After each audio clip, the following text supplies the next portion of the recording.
What's going on, guys? Lomax here, and today I'm going to be bringing you part 2 of a video series on how to level Gaige from level 1 to level 80 OP10. We're going to be covering true Vault Hunter mode in this video. If you watched part 1 for normal mode, you'll notice that as we go through true Vault Hunter mode, you'll see that a lot of the farms and progression mimic what was shown in that video. Be sure to check it out if a certain farm or something doesn't make sense, because it's likely covered in more detail there. Now, with the addition of the Fight for Sanctuary DLC, you can create a new level 30 character, and it looks like any new level 30 Gaige you create will have the same gear as any other new level 30 Gaige. So let's go over it quickly. I recommend keeping the Coach Gun because it will be a great anarchy stacking weapon, as you will gain a stack after every shot when you reload. Also, it works well with cooking up trouble, as you can't have a partially empty magazine. The Fire Lady Fist will be solid against any non-armored enemies. As long as you can hit crits with it, it should be a great weapon for the start of TVHM. With the Shock Relic and Jill of All Trades class mod, you can make good use of the Spinny Gun.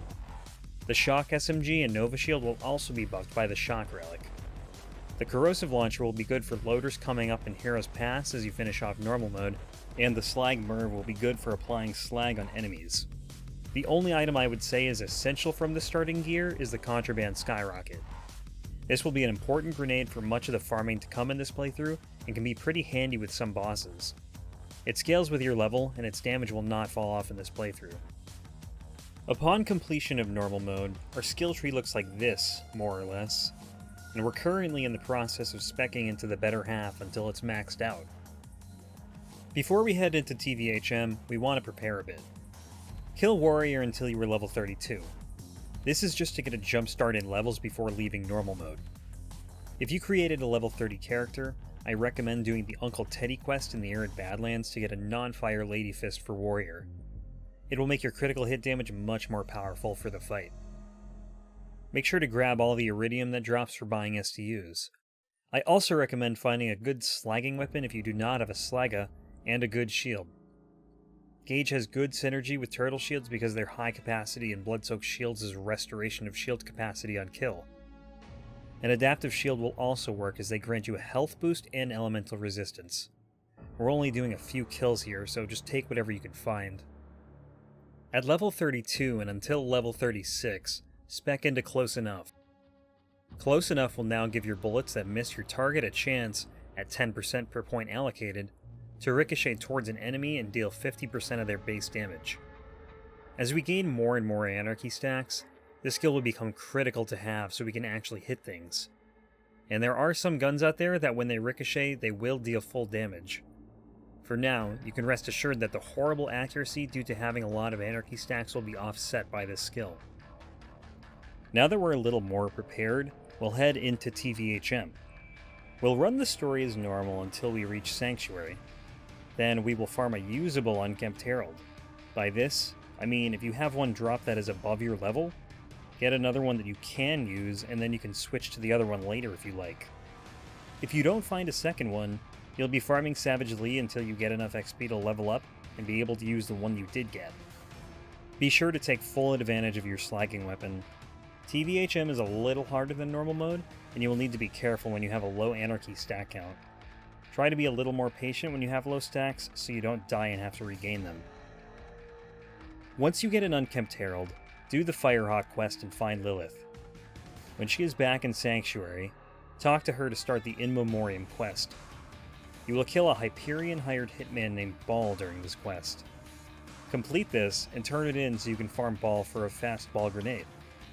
This will be a really nice grenade to have that will come in handy for some of the farming later in this playthrough.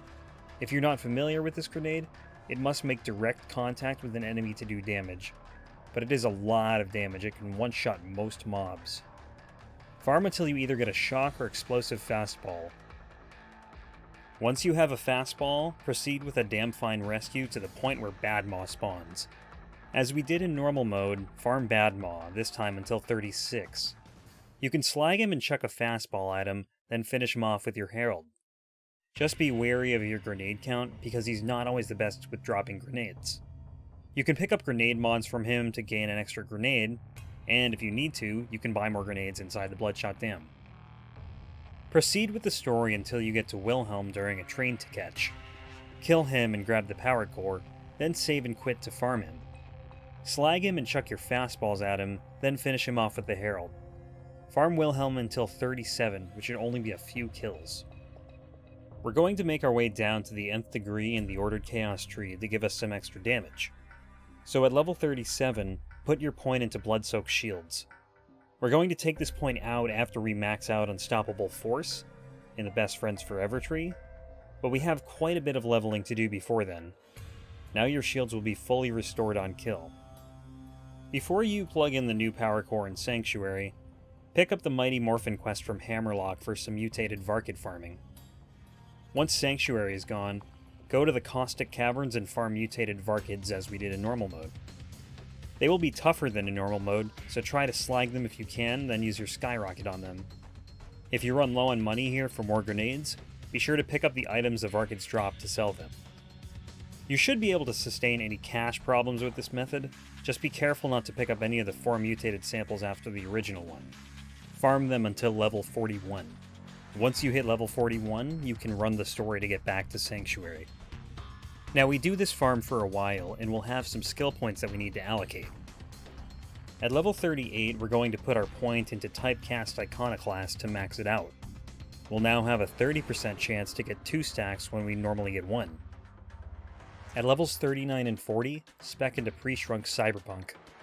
This skill will increase the maximum amount of Anarchy stacks you can have by 50 stacks per point, so you will gain an additional 100 by spending 2 points here. Now, 250 stacks is a bit overkill for TVHM, but your other options for skills here are not that great. Annoyed Android isn't a bad skill, but we're not focusing on buffing Death Trap with this build. Death from Above is bad, so we're going with what's left, and that's Pre-Shrunk Cyberpunk. Plus, we'll have close enough to handle the accuracy issues if we get above 150 stacks. At level 41, spec into the nth degree. This skill causes every nth bullet to spawn another bullet and ricochet it towards another enemy. We're only going to throw 1 point in this skill, and I'll explain why. This skill by nature has diminishing returns as you put more points into it. If we have 1 point in this skill, the worst the end will be is 9. So every 9th bullet will spawn a second bullet, and the second bullet will ricochet towards an enemy. For each point you spec into this skill, the number decreases by 1 bullet, so N will equal 5 with 5 points spec'd into this skill. Now we're going to do some quick math here, so stay with me. Let's say you have 2 targets lined up, and you shoot 45 bullets at 1 target. With 1 point in this skill, 5 of those bullets are going to ricochet and deal damage to the second target, so your total damage will have been 50 bullets worth. Now if you have 5 points in the nth degree and shoot 45 bullets at the same target, your total damage would be 54 bullets worth. You're spending an extra 4 points to get an extra 8% damage. Now it is more damage, so if you are really trying to min-max your DPS, then you can take it. But I'm going to recommend only taking 1 point in this skill. Now that we have some more skills, I just want to bring up class mods for a minute. At this point with the better half, there are 3 class mods that would really help this build out. Prodigy, Punk, and Sweetheart mods. Now I would put Prodigy ahead of Sweetheart. They both buff Cooking Up Trouble and the better half, but Prodigy will give additional accuracy, which may not mean much with high anarchy, and also better reload speed, whereas a Sweetheart mod will give max health. The Punk comm will buff the better half and Smaller Lighter faster, and will also increase your fire rate and decrease your mag size, making it easier to gain stacks. A Jill of All Trades comm will buff both the better half and Smaller Lighter faster as well, but the Assault Rifle boost will be wasted unless you have an Assault Rifle. I'd say go for Prodigy or Sweetheart, ideally Superior over Patient if you want to prioritize healing, and Punk if you want more damage, with Superior taking priority over Speedy. Now that we're at 41 and back in Sanctuary, go to the Sanctuary bounty board to grab the Clan War quest. We're going to run this questline again as we did in normal mode. Before you pick up the Showdown mission, make sure you have the Lynchwood fast travel station unlocked. You may have to travel through the train at the station to get here, but if you were here in normal mode, it should be unlocked. You'll want to fast travel here after you start the mission. If you travel through the train waypoint in Lynchwood, you'll notice that the train is not in the dust, yet it will still spawn here when you save and quit. As long as you do not wipe out the entirety of one family, you can repeatedly farm whichever side you want. I recommend starting with Tector and Jimbo to try and get a new Sliga, or if you started a fresh level 30 character, your first Sliga, before ultimately farming Mick Zafford. The other nice thing about not picking a side is that you will be able to look for grenades and crates around the area without anyone shooting you. For this farm, you will want to use the fastball. Slag whichever head of the family you want to kill and then throw your fastballs at them. Going for a Sliga first will make this much easier. You can look for grenades when you spawn into the game, then kill whoever you want after you find your grenades. Now if Mick drops a Maggie, you can slag him up and then shoot him with the Maggie, and you shouldn't need a fastball, but you can use it if you want. It just saves you the time of having to find more grenades if you don't use them. You'll want to farm here until level 44, and again, you do not need to turn in the mission so long as you do not wipe out an entire family. At level 42 to 46, we're going to want to spec and do Unstoppable Force. This is a kill skill that will provide movement speed at 7% per point, and shield regeneration at 0.8% per point on kill. The movement speed from this skill is very nice to have and will allow you to close gaps or escape combat as needed. The shield regeneration with the spec we are running now is essentially useless as we have blood-soaked shields. So when you get your 4th point for this skill, I recommend taking a point out of blood-soaked shields and putting it into pre-shrunk cyberpunk because we'll still need to get down to the nth degree. At this point, with kill skills lasting 7 seconds, you will have 22.4% of your shield regenerated from Unstoppable Force, which will cover the missing point from blood-soaked shields.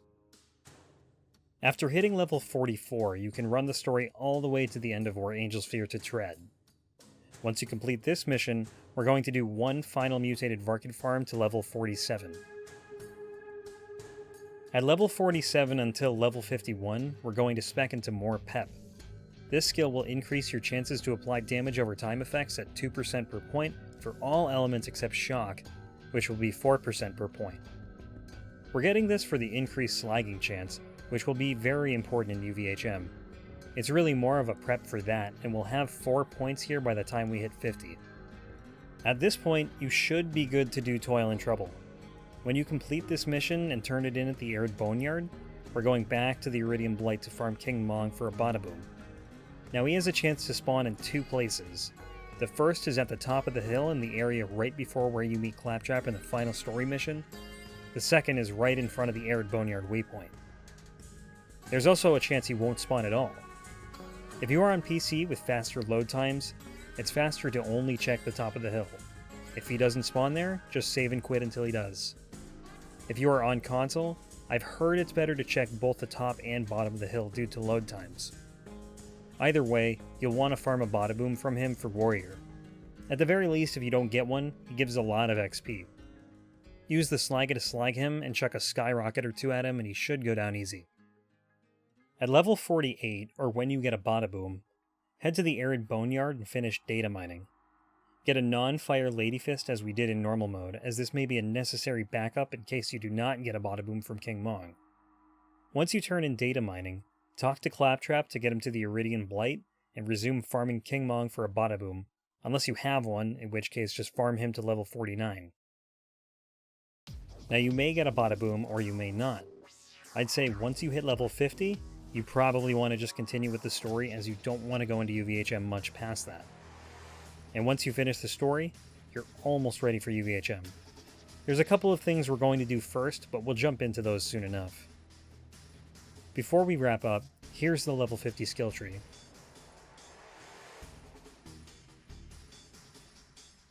Anyways guys, that's going to do it for this one. The fun is just beginning now that normal mode and TVHM are complete. Thanks for watching guys, I'll see you in the next one.